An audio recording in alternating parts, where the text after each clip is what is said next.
2024 সেপ্টেম্বরে বন্যায় ভেঙে গিয়েছিল স্কুল বিল্ডিংয়ের একাংশ। ভেঙে পড়ে গিয়েছে দেওয়াল, বেশ কিছু জায়গায় সরে গিয়েছে স্কুলের তলার মাটিও। তারপর থেকে পেরিয়ে গিয়েছে 9 মাস, কিন্তু কোনো সংস্কার করা হয়নি। ভগ্ন অবস্থাতেই পড়ে রয়েছে স্কুল বাড়ি। ক্লাসরুমের অভাবে একটি ঘরেই চলে ক্লাস।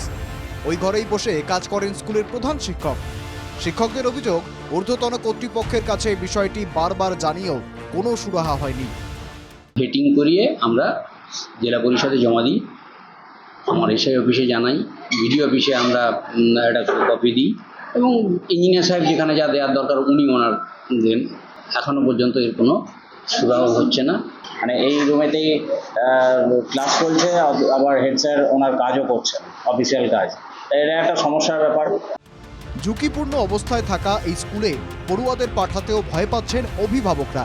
যে কোনো সময় দুর্ঘটনা ঘটার আশঙ্কায় সকলেই। আমরাও তো বাচ্চাদেরকে পাঠাই, এখানে পাঠিয়ে আমরা নিশ্চিন্তে থাকতে পারছি না। আর আমাদেরও ভয় লাগে যে কখন কি হবে, ওই তো এইরকম ভাঙা অবস্থা। স্কুল পরিদর্শন করে বিষয়টি নিয়ে ঊর্ধ্বতন কর্তৃপক্ষের সঙ্গে কথা হয়েছে বলে জানান আরামবাগ পঞ্চায়েত সমিতির শিক্ষা কর্মদক্ষ।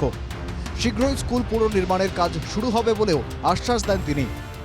আমরা আমাদের তরফ থেকে যতটা উদ্যোগ নেয়ার ততটাই নিয়েছি এবং যত তাড়াতাড়ি সম্ভব এটাকে পাস করানো যায় সেই চেষ্টা চালাচ্ছি। 9 মাস পেরিয়ে গেলেও ঝুঁকিপূর্ণ অবস্থাতেই স্কুল বাড়ি।